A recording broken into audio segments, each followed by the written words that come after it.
Welfare recipient really pissed off that Trump administration blocked her from buying junk food with her SNAP card.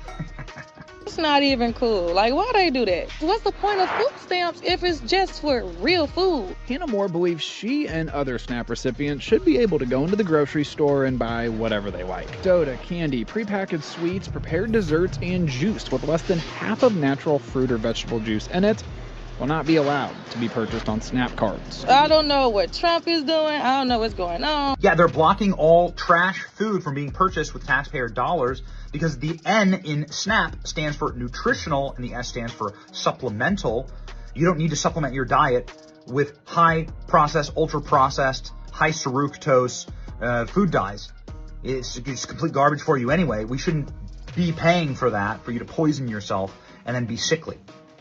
Ban all junk food on SNAP, and maybe just ban all SNAP in the first place. Welfare. Yeah, let's go back to that. Let's go back to that acronym, just so we're clear. Processed, ultra processed, high supplemental. It said supplemental Stands for nutrition, assistance, and then the P stands for program.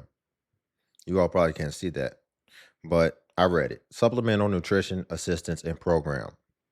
So, first off, what supplemental means is that this is not the end all be all. We're not paying for everything. So I'm hoping that if you go in the grocery store and spend $300, you wasn't planning to spend the whole $300 with just junk, right? I'm hoping you were planning on getting some other things, some real food. Really, I'm hoping that the junk food is really just an afterthought, and that's, you just get a few things, and the majority and the lion's share of your shopping is real foods. And so if you ask me, if you're shopping like that the way you should be, then it's much more than supplemental. But ultimately, that little other extra stuff, you got to get that on your own, because the N stands for nutritious. And so it needs to have some type of nutritional value, right? As well as the A stands for assistance. So this is assistance. This is not taking over, right? This is assist you. You ever try to help somebody and then they try to stand back and have you do the whole thing? And then you're like, hold on now. I said I would help, but I'm not going to do it for you. And so we got to keep that in mind. And then the P is for program. So that means that it is a program, right? If you get on a program, you're supposed to get off of it. It didn't say a lifestyle. It didn't say a lifetime. So I think people been interpreting this wrong. And see, people are always going to try to interpret something in their best favor, right? They're going to always try to get slick and try to make something stretch further than what it was supposed to be to begin with. But I digress, y'all. Before we get back into the video, if you could like the video, I greatly appreciate it. It only takes a second. It actually helps out more than you know. And also, if you could hype. And if you're wondering why I'm not in my usual spot, I got a new desk on the way. So I just got back from the store, and now I am absolutely livid because California has banned the snacks. So all of Rice Krispie treats, fruit by the foot, Pop-Tarts, Oreos, cookies, Fruit Smiles. Yeah, well, kiss that goodbye on your EBT, because Lucky Charms, kiss goodbye. Oh, so my tax dollars are no longer paying for you to poison your kids? I'm here for this. I just got back from... by the way, Lucky Charms is my favorite cereal. I love Lucky Charms, but I stay away from it. I probably haven't had it in years, but I love me some Lucky Charms. EBT and SNAP may be cut sooner than we thought, right? Beginning November. The caption says your SNAP benefits could disappear by November 1st. Here's the letter they sent. Now keep in mind this video was from April 7th, 2026. So I know that back in last November there was a lot of things going on, but this is an updated video. She's talking about November 2026. I remember back last November, there was a lot of stuff going on, especially with the government shutdown, everything. But yeah, this is not relating to that. EBT and SNAP may be cut sooner than we thought, right? Beginning November 1st. Let's talk about it. Now, according to reports from people that I know personally, their EBT and SNAP benefits have been cut in half. They received their benefits for the month and they've already been cut in half without warning, without anything. And it looks like that's all that they're going to receive. So, of course, I started doing some digging. Now, unless you have children under the age of 14, are working at least 80 hours a month, are pregnant, or in school, or volunteering, then your benefits are going to get cut. But her children are under the age of 14. There's that. What we've also learned is that whatever you currently have on your EBT or your SNAP card at this very moment, there might not be, it is not confirmed, but there might not be any more money loaded onto your EBT or SNAP card for November. So whatever you have left from October is what you will have left for November at this point. Now, if EBT and SNAP may be cut sooner than we thought. Let's address that for a second. Because she said whatever you got left. Right? Remember, this is supposed to be supplemental. And I think this is something we needed to address a long time ago. People should really still be happy that didn't get cut. Because if you ask me, you shouldn't be able to save your benefits. You shouldn't be able to save your food stamps. You shouldn't be able to save your cash balance. A cash balance is another thing they have where they can basically spend it on anything. People don't even know that exists. They can get food stamps and a cash balance, spend it on insurance, spend it on clothes, the works, right? But people will save both of those. I have reviewed videos where people have saved tens of thousands of those. So imagine you got tens of thousands of these balances and you just been saving it. Ain't even really been buying everything, right? You're more savvy. And now you got $20,000 in food stamps, and then you can go and actually liquidate that and barter that, and you could trade that and basically liquidate that into 15K of cash, 13K of cash, right? By trading it cents on the dollar. And this can happen. And my thing is like, okay, if you're showing that you're in an excess month over month, then it should actually be dialed back so that we can allocate that excess proportion to other families that need it, right? Or so we can shift that and maybe we can pay more for Section 8, pay Section 8 landlords more so that they're more incentivized to keep renting out on Section 8. Because a lot of Section 8 landlords don't even want to rent to Section 8 tenants anymore. So I think moving forward, that's going to be have to be an incentive because you can't force people to rent out their homes on these programs. Hi guys, Her caption says, "How much does a family receive in SNAP benefits per person?" sorry, I know I look a mess. I am prepping to get ready to go to a Halloween party. I'll post content about it later. Oh my goodness. Barbie cowgirl, whatever, doesn't matter. But there are so many videos circulating right now online about people getting $1,000 and $3,000 and ridiculous amounts of money in SNAP benefits. Before we get into that, I'm going to just be real. If I come downstairs and I see this, whatever she got on her face like this, we got to talk. I don't think I can do this anymore. Because that would turn me off. That looks crazy to me. And the fact that she picked up her camera and decided to come online. I'm not big on makeup, but that already just looks even doing too much, even past the regular makeup standards. So many videos circulating right now online about people getting $1,000 and $3,000 and ridiculous amounts of money in SNAP benefits. I just want to specify what you actually get per person for SNAP. They don't just pick a number based on what they feel your need is, or, oh, you have 7 kids, we're going to give you $750 or $7,000. The calculation is based on for a actual born person, because when you're pregnant, that calculation is a little bit different, because then they add a little bit extra for the baby that you're carrying, considering that you're going to eat more. But they don't give that person their own benefit because the person hasn't actually been born yet. And even then, once that person is born, until they reach table age, so when they start eating solid food, their benefit does go up to the maximum. I'm going to tell you that maximum in one moment here.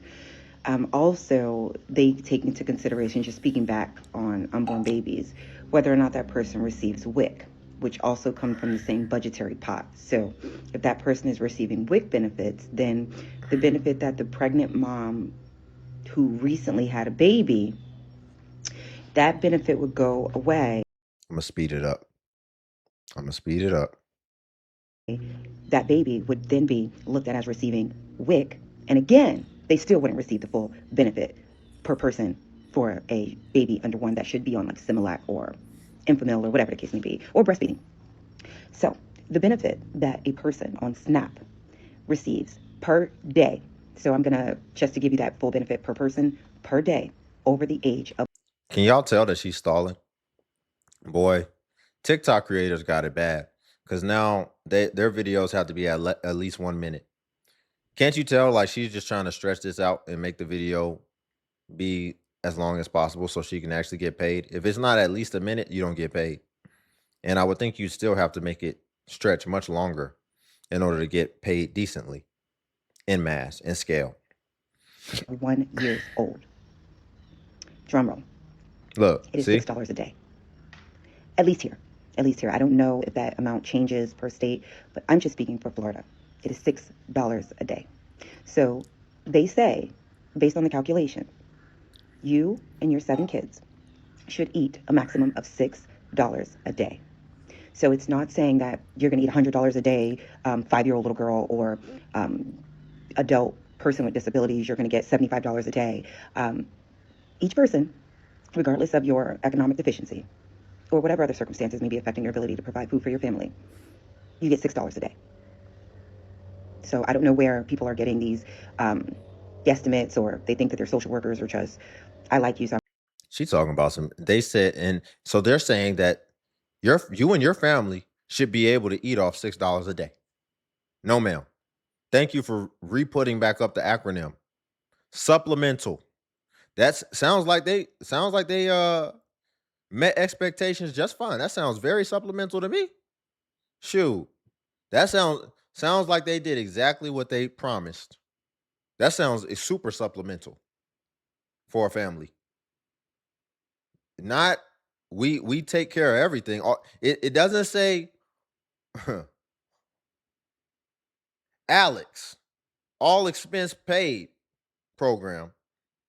It's SNAP. So you got the supplemental amount.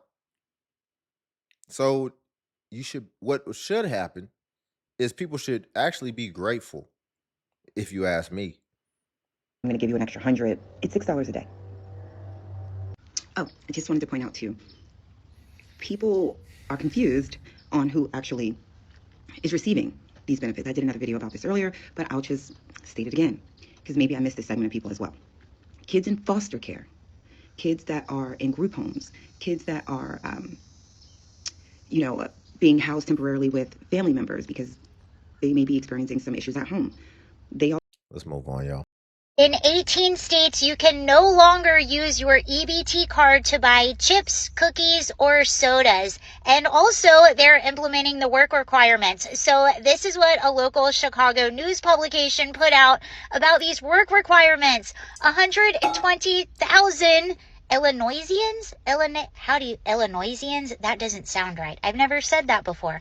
May lose SNAP food assistance starting Friday due to work requirements. These work requirements are 80 hours per month. That is 20 hours per week. A full-time job is twice that amount. And it doesn't have to be work. It can be volunteer. It can be school. You just have to be doing something for 20 hours per week. And also, it's only for able-bodied adults. So able-bodied adults that do not have some sort of illness or other thing that prevents them from working or disability, it's that category that is only required to work or volunteer or attend school for 20 hours per week. I think that's pretty fair. In 18 states, That ain't fair. Because what we tried to reframe this as is they supposed to pay for everything for free. Everything's supposed to get paid for free. But see, now they're doing the equation and they're like, well, shoot, if I'm gonna still do this just to get this little amount, then I might as well just get a job. And that should have been the thought process the whole time. As far as, I mean, really think about this. You don't want to do the work requirements when you got all these options. All these options. You can go to school. You can do some type of professional development. You can go and volunteer for other people who are in need, just like you're in need, apparently. Or you can just go get a job. And it's for able-bodied people. And they don't want to do it. So there's going to be a natural attrition, which I think they put it in for as well, for those type of people to just go ahead and get off, because those are going to be most likely the main people who are abusing it. Everybody, a lot of you guys have been messaging me about the SNAP benefits situation. Hopefully this video do not go in mute mode, but I'm here to share the information. Recently I was a victim of SNAP benefit fraud. Someone stole all of my benefits off my card, and it took me like a month, almost a month, a month and a half to receive my benefits. So one particular day I just went up to my local defense office and they provided me with an email. I'm going to share the email in the chat. I'm not a gatekeeper nor a hater, so I don't mind sharing that information with you guys. If you're located in Atlanta, Georgia, I definitely think that this email will help you out. Once I emailed them, they didn't email me back. I just knew like 2 days later I had my benefits on my card. I also sharing this app right here with you called Connect EBT. It's a dope app. It gives you the chance to store your card on there, and it will lock your card up for you. You can lock it up in states, out of states, wherever. I lock my card after every transaction. I still do not use my card on no app. I don't use it on no app for groceries at all, because that's what they're trying to do. That's the quickest way for them to steal your benefits. So just be careful and be mindful when you're using your card on these apps. And if you do use them on the app, just lock your card back up. What else? Yeah, just let me know.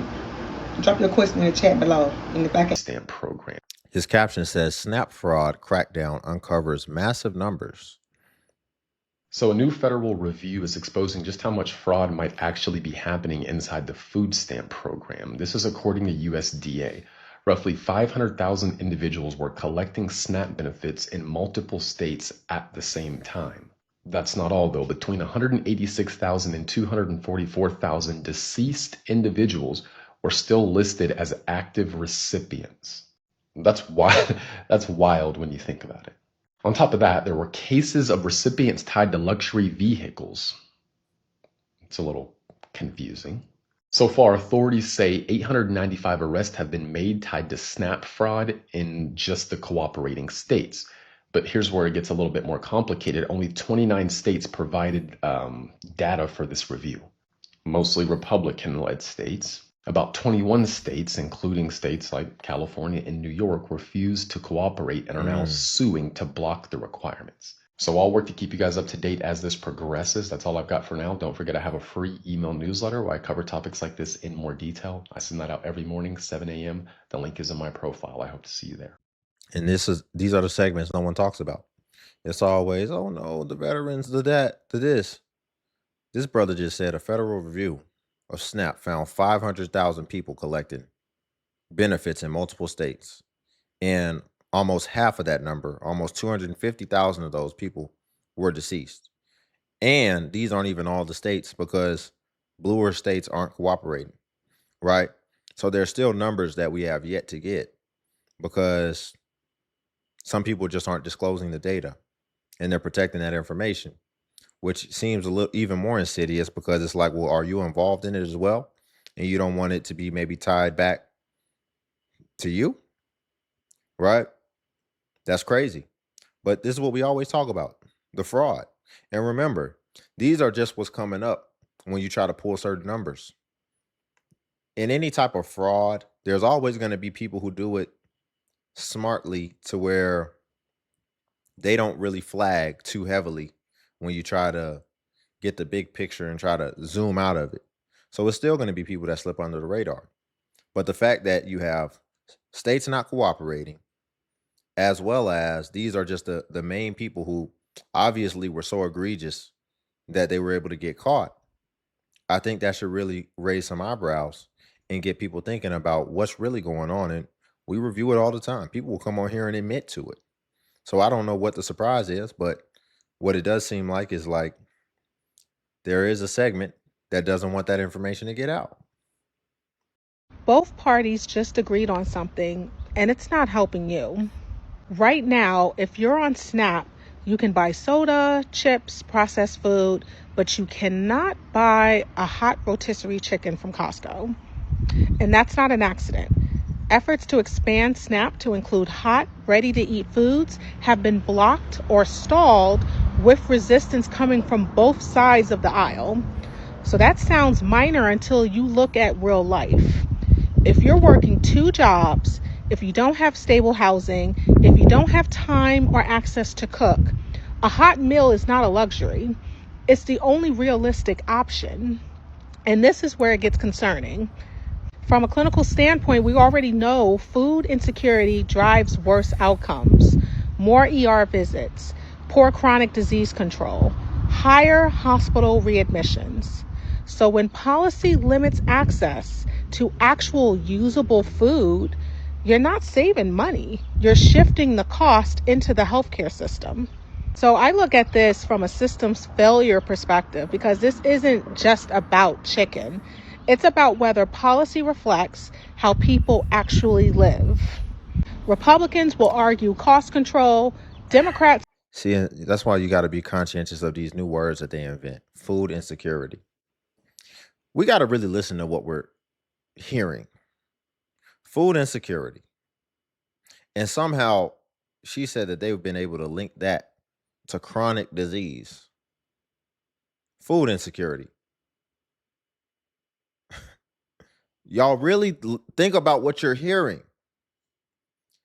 Food insecurity, they've been able to link that to chronic diseases. The obvious 3-letter question we should be wondering is, how did you do that? How did you link food insecurity to diseases and hospital visits and all this type of stuff? Couldn't it have been other things? But what, did you go and question them and say, yeah, it's because the orange man, the bad orange man, he done did this, isn't it? Uh-huh. How do you even link that? Insecurity would be something mental within your mind. So how do we then get that information to then link it to chronic diseases? Because are you saying that hunger is the reason that people are having chronic diseases? Because they're being very loose with this word food insecurity. Are you just talking about hunger? People are malnourished and that's leading to certain diseases, maybe certain ER visits? Is that what you're saying? We got to say that then, because the food insecurity just sounds crazy. And I see, you notice they'll say the food insecurity in order to just make it, oh, they don't know when their next meal's coming, you know, being real slick and loose with words. And you got to really be paying attention. You can't be out here just drifting. You have an EBT card or have WIC or Medicaid, Medicare. There are plenty of places this summer that you can take those kids for either free or discount. Okay, so before I tell you, go ahead and hit that follow button, hit the save, repost this, because I think everyone should know this if you are on those programs. So for example, if you are in the state of Kentucky and you have either an EBT card, a WIC, or Medicaid, Medicare, you can take your family, up to 10 people, to the Louisville Zoo for $6 per person. Yeah, it's giving. It's giving. Another place, the Louisville Science Museum. I love taking my kids there. It's been a long time since I've been there, but $4 per person to take your kids to the Louisville Science Museum. Is that not awesome? Another good thing, if you're in Ohio, you got the Cincinnati Zoo. Okay, they get $6 per person if you have WIC, EBT, or Medicare, Medicaid. So yeah, if you want to know what places in your area give you discounts, let me know what state you're in the comments, and I will make a video reply and let you know, okay? So utilize the resources while you are on these. So now people who get these SNAP benefits can't use that money to buy chips. The caption says Pepsi is lowering prices because the SNAP benefits are being cut. It means demand goes down for those foods because the government was subsidizing consumers to buy junk food. The government was subsidizing that, taxpayers, with the SNAP benefits. And so what happens is all of a sudden, people who were able to spend government money on junk food, now they can't spend the money on junk food. So demand goes down. Exactly. And so what does Pepsi do in response to a decline in demand for its products? It lowers prices. That's how the free market works. The government subsidized consumers to buy junk food by giving them money to pay for it. And so that allowed the companies that sell that type of food to charge higher prices. When the government reduces the subsidy that it provides, now the companies have to cut their prices. Well, if it works with junk food, it works the same way with everything. Everything the government subsidizes costs more as a direct result of the subsidy. Why is education so expensive, particularly colleges? Because the government subsidizes students to go to college. The government arranges for guaranteed loans or directly finances low interest rate loans to make it easy for people to borrow money to pay for college. That means that colleges can charge more. Exactly. Because their customers are getting money from the government to buy their product. What would happen if the government stopped doing that? The government stopped giving out grants and loans. Well, just what Pepsi did. They'd have to cut their prices because demand would go down. Yeah, and that's a business principle, right? Follow the money. So if the government is giving out money to people who can then spend the money, and especially when we're considering the fact that they're giving out money and designating it for specific segments, for specific industries, then you have to automatically assume those things are going to go higher. And I mentioned that in a few videos as far as grocery prices will go down now. And, you know, the comments were kind of split, but it's just a fact that, especially when you consider the fact that so many people en masse were getting benefits, like anybody would just go and apply for them. It was becoming more and more of a normal thing, a normal occurrence. And so you think companies don't know that? They're following the money. All this money got put out into the economy for a designated purpose. So we need to adjust our prices as a result of it so that we can get a chunk of that market share. The market share of the funds that just got sent out. That's out there. If it's $1 million, well, shoot, that $1 million, we want to get at least 300,000 of that. I'm just using that for easy numbers, but that's how they're looking at it, a big number. This much money got put out and designated just for supplemental nutrition. Oh, that's what we do. That's our industry. So we need to respond accordingly so that we can have a great year, right? But we'll leave it there for today, y'all. If you could like the video, I greatly appreciate it. Only takes a second, and it actually helps out more than you know. And also, if you could hype the video. Hype is a new feature that YouTube offers where it helps smaller content creators like myself. And basically, when you hype, it actually pushes us to the extent that it pushes the larger content creators. So you just press the hype button and it shows the points. And since I am a smaller creator, we actually get more points per hype. And hype was designed for smaller creators, and that's why. And then also Patreon's link below if you want to see self-improvement content as well. But until then, I'll catch you in the next video.